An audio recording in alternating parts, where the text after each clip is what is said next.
welcome everyone to the Sandy Bob Show. Today we are going to have a very, very interesting discussion regarding ancient times, Orion, reptilians, free will, and religion. Those are the main topics that I'm going to be talking about today. And I want to start today by painting a picture of planet Earth. Now, you can read in the history books that there was, you pull out the Bible and it talks about the history. There were giants living in the old times, and we know from archaeology that there were dinosaurs roaming the earth, and you have all these coal mines around the planet where they've dug up coal, and they say, whether I doubt if it's true or not, but they say that was caused by dead dinosaurs and dead trees and that sort of thing. So anyway, I'm gonna start talking about the history or ancient Earth. The Earth was covered with trees that extended 15 to 20,000 feet tall, and they were miles across their base, and the oceans contained monsters of the deep that were just huge in size, and there's a lot of history and a lot of lore about all this. So I want to start by quoting a few sources, and I'll start with this one. Later Jewish sources describe Leviathan as a dragon who lives over the over the sources of the deep, and who, along with the male land monster Behemoth, will be served up to the righteous at the end time. Well, that may be true or may not be true. And the book of Enoch, chapter 67 through 9, describes Leviathan as a female monster dwelling in the watery abyss as Tiamat, while Behemoth is a male monster living in the desert of Dunedin, east of Eden. And when the Leviathan is hungry, reports Rabbi Dimi in the name of Rabbi Yohanan, he sends forth from his mouth a heat so great as to make all the waters of the deep boil, and if he would put his head into paradise, no living creature could endure the odor of him. His abode is the Mediterranean Sea, and the waters of Jordan fall into his mouth. In the legend recorded in the Midrash, called Perki de Rabbi Eliezer, it is stated that the fish which swallowed Jonah, that's another biblical story, narrowly avoided being eaten by the Leviathan, which eats one whale each day. There's a reference in Amos, Old Testament, chapter 2, verse 9, where the Lord makes a quote. He said, "Yet I destroyed the Amorites before the Israelites, though they were tall as the cedars and strong as the oaks. I destroyed their fruit above and their roots below." Now this sounds pretty fantastic, I mean, we people read that and say, well, that's a fairy tale. It's symbolic, mythical, and it has no basis of reality. And I always wondered about that stuff. It must have been an interesting time in the history of the earth if those things really existed. Another quotes, I'll just summarize some of them. It talks about the cedars of Lebanon, and if you read the Old Testament and other places, writings, it said the cedars of Lebanon were so huge that all the birds of the heavens lived in their branches, and the mountains lived under the shadow of the cedar trees. All right, that's another expression of what was going on this planet. So we have these huge trees that are thousands of feet high that make even our 300-foot sequoia trees and California trees look like bushes. The redwoods of Northern California, and just make them just kind of look like bushes in comparison. Well, anyway, I'm one day I'm doing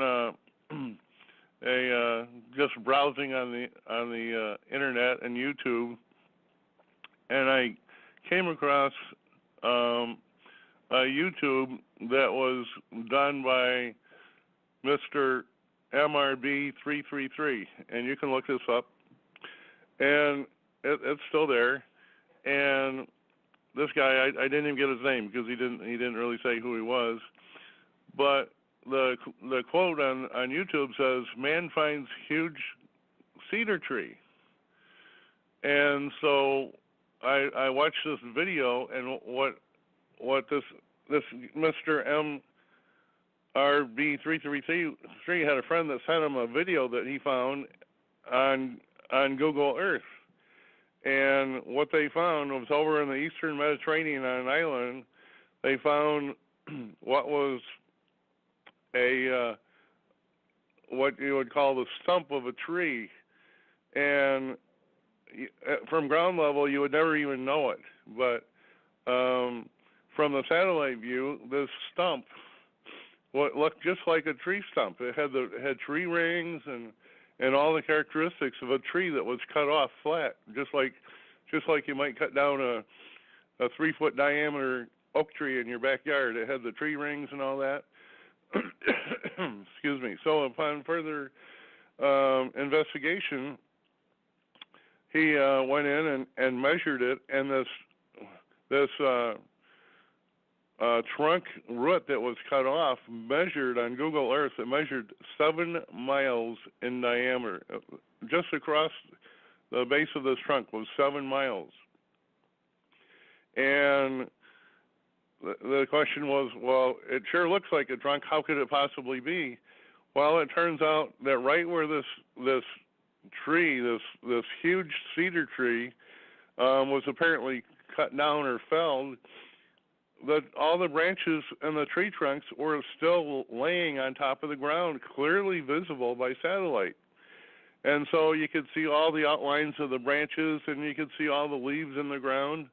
And using the tools of Google Earth, he was able to measure this thing, and the leaves on this tree were the size of the Empire State Building. One leaf was 900 feet long. Just incredible. And I mean, it was enough to knock your socks off. How could this possibly be? And so it started giving credibility to these ancient writings.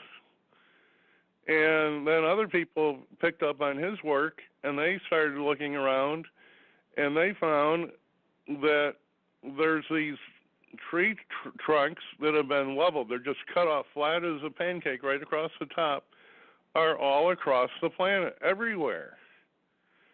And it turns out not only are they cut, they're cut down in a lot of areas, like out west in Utah and Wyoming, Montana, and the United States.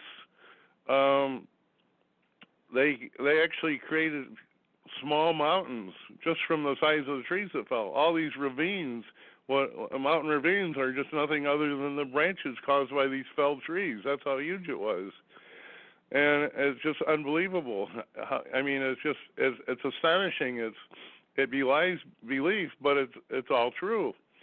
And so further investigators have made the connection that all the mesas across Montana and Monument Valley out west, where John Wayne filmed all his movies in Monument Valley, that all these mesas are nothing but these tall cedars that have been cut down.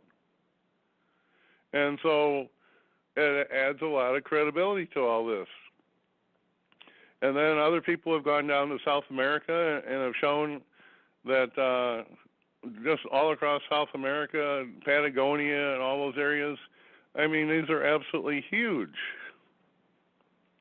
Well, this is all fine and dandy, and then comes in Roger from Mud Fossil University. Now, Roger is really a neat guy. You got to go listen to him.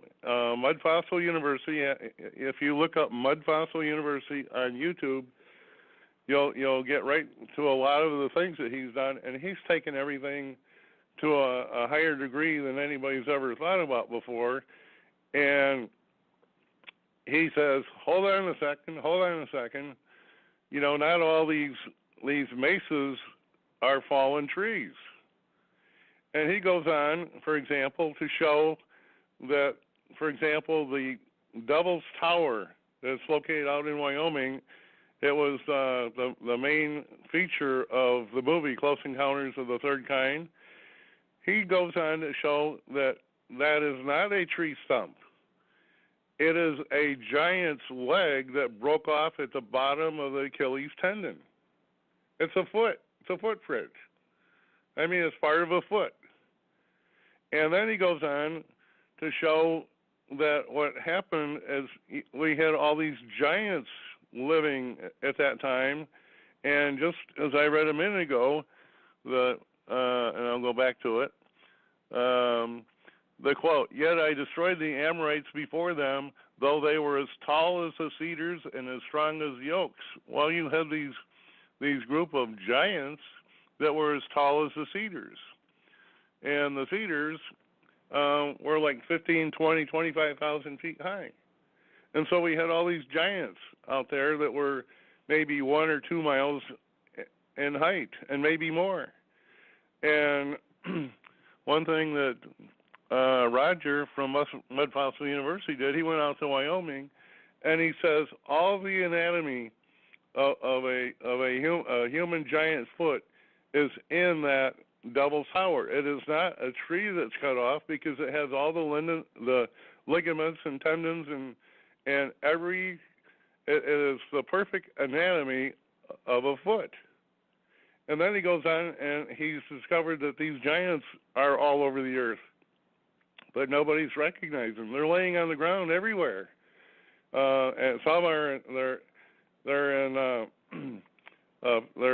they've turned to petrified rock, which is it's kind of amazing. A lot of these rock quarries were where you see the ancients were digging out these big 300-ton rocks and everything. Those are the giants that have petrified into a form of granite stone. And down in Peru, a lot of the walls and buildings that they built down there, they were using the bodies of these dead giants to build these walls using the petrified stone from these beings. I mean, it just belies belief, but the evidence is there. It's all there. Another one that Roger, he went over to Stonehenge, and he found that those monuments in Stonehenge are all body parts. And there's one rock at Stonehenge that's called the heel stone, and he says that's the actual, real, petrified heel of one of these giants. And then Roger went out west, and he went out to Utah, and there's a famous monument. There's a huge arch that's over 60 feet across, and you can walk under it and take pictures, and it's just huge. And Roger has shown that is the heart of one of these giants. And they're everywhere. Down in Southern California, where they have a tennis tournament out in the desert, and they also have a golf tournament every spring out there in the desert. As they're walking around on, I think it was the 8th or 9th fairway, as they were showing the golfers, and they were standing at the green with the cameras and looking toward the or standing at the tee-off point and looking toward the green. You could actually see one of these giants. You could actually see the features of his face, his arms, his chest, and everybody thinks, well, that's just a 300 or 400 or 500 foot foothill, but actually it was a petrified giant laying right where he fell. You can see all the features. And now other people have taken up on this, and you can go on YouTube and you can look at all these they're all over. You have huge elephants, you have huge turtles. The colossal Rhodes was one of the giants, that was real famous in history. These giants were real beings that really existed and then turned into petrified rock. So now let me take another look at things.